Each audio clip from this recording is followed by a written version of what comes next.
All right, let's just dive right into this explainer. We're going to look at how the rise of the automobile absolutely upended the American commercial landscape between 1900 and 1940. I mean, we aren't just talking about laying down some asphalt here. We're talking about a total reinvention of how, where, and honestly why we do business. So here's our roadmap for this explainer. We'll start with the automobile revolution, then move into the new roadside economy, check out the rise of roadside dining, dig into the Dairy Queen story, and finally wrap up with the streamlined architectural shift. Let's get going. All right, Section 1, the automobile revolution, the machine that demanded roads. You know, back in the early 1900s, the car became such a massive necessity for rural families that some were literally mortgaging their homes just to get their hands on one. Actually, get this, a lot of rural families owned a car way before they even had indoor plumbing. There's this great quote where a farm wife was asked why on earth she'd choose a car over running water, and she just shoots back, "Why, you can't go to town in a bathtub." It's hilarious, but it hits the nail on the head. The car brought this incredible new freedom that shattered rural isolation completely. But, of course, all these new cars actually needed somewhere to drive, right? And early roads were, frankly, terrible. It's fascinating to look at the rapid timeline of legislation that literally paved the way, using Delaware as a perfect little microcosm. In 1903, they passed their very first motor vehicle laws. Then, fast forward to 1916, the U.S. Congress steps in and passes the Federal Aid Highway Act. This basically pushes Delaware to spin up its own highway department by 1917. And just a few years later, in 1924, boom, they complete the massive 110-mile DuPont Highway. At the time, that was the longest multi-lane dual highway in the entire world. To really grasp the sheer volume of vehicles hitting the streets, you just have to look at the pileups at early auto salvage yards. It perfectly captures the massive scale of this disruption. Just to put that into perspective, vehicle ownership in Delaware skyrocketed from a measly 313 cars in 1907 to over 10,000 just 10 years later. So we're not talking about a gradual shift here. This was an absolute tidal wave of modern machinery. Moving on to Section 2, the new roadside economy. Moving commerce out of town. So with all these cars, businesses actually began fleeing traditional downtown main streets out of sheer survival. I mean, think about it. Main Street was congested, parking was basically non-existent, and everything was still completely designed around pedestrians and train schedules. The new roadside strips were a totally different story. They offered sprawling lots and incredibly easy parking. The rule of thumb became pretty simple. If a driver couldn't easily pull their car in and out, they just wouldn't stop. So as new highways deliberately bypassed those crowded town centers, savvy entrepreneurs packed up and followed the traffic, building a whole new commercial ecosystem from scratch. The way lodging evolved is a perfect mirror for this whole economic shift. Early on, road trippers would literally just pull over by the side of the road and pitch a tent. They called it gypsying. But pretty quickly, towns realized, hey, these travelers actually have money to spend. So, step 1, municipalities set up free town camps to lure them in. But as those camps got a little crowded and rowdy, the market shifted to step 2, private tourist cabins. These give you a bit more comfort and privacy for a few bucks. And then, jumping into the post-war era, we hit step 3, the standardized chain motels. Brands like Holiday Inn and Best Western figured out that what drivers truly craved was predictability and the absolute luxury of parking right outside their bedroom door. All right, Section 3, rise of roadside dining, fueling the passengers.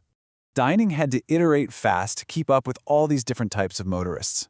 At first, you had these charming little tea rooms. They were often run by college-educated women and set up in historic buildings, offering a cozy vibe meant to put wary female travelers at ease.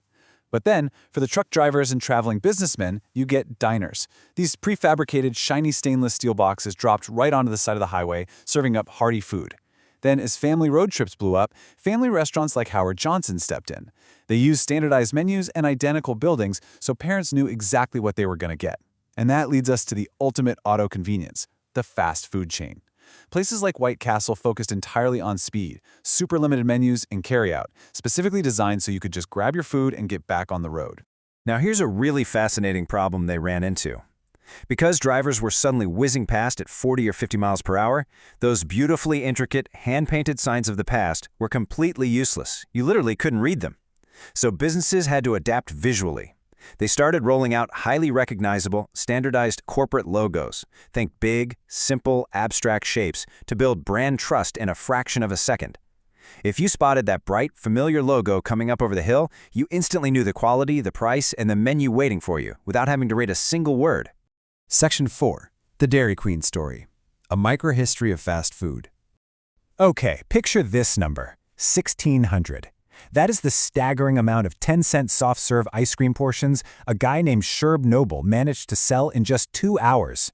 This was during a wild 1938 experiment in Kankakee, Illinois. He teamed up with the McCullough family, who had this crazy idea of selling ice cream soft instead of hard. They ran an all-you-can-eat for 10 cents promotion, and the reaction was totally insane. They literally had a line of people eating ice cream all up and down the street. So, that massive success in 1938 absolutely proved the market was hungry for this, right? But there was a catch. The technology wasn't quite there yet to mass produce it. The magic finally happened when they combined the McCullough's soft serve vision with a newly discovered continuous freezer patent from an inventor named Harry Oltz. Over the winter of 38 and 39, they tinkered away with the manufacturing company to build commercial prototypes. And once they finally nailed that hardware, the Dairy Queen empire was officially ready for prime time. And man, did they expand fast to capture that new roadside economy. In June of 1940, the very first Dairy Queen opens its doors in Joliet, Illinois. But interestingly, it was just a regular walk-in store, with basically no parking, wedged right between 2 funeral parlors. They realized pretty quickly that wasn't going to cut it for the car crowd. Just 1 year later, in 1941, they opened a spot in Moline, Illinois, expressly designed as the first drive-in Dairy Queen. That same year, places in Aurora and Davenport pop up too. The light bulb went off. To scale up, they absolutely had to cater to the driver, not just the guy walking down the sidewalk. Which brings us to Section 5, the streamline architectural shift. Form follows function. So early on, a lot of these roadside businesses were actually terrified of looking too industrial or machine-like. For example, you had gas stations purposely designed to look like quaint, steep-roofed English cottages. The Pure Oil stations were famous for this. The goal was to blend in and feel super homey. But here's the problem. A cozy cottage just doesn't catch your eye when you're blowing past it at 50 miles per hour. So they completely scrapped that approach. They shifted gears to these hyper-functional, flashy, and super aerodynamic designs that were built specifically to jump out at you and scream speed.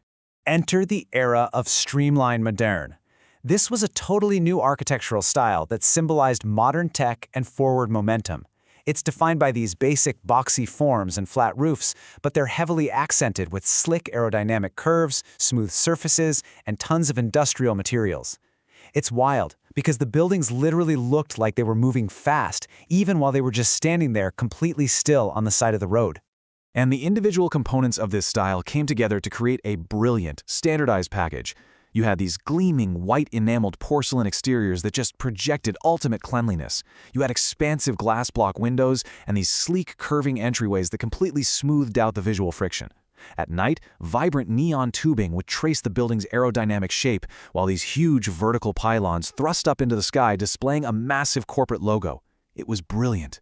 Industrial designers like Walter Dorwin Teague used all of these elements to visually promise you swift, efficient, and reliable service the second you saw the building.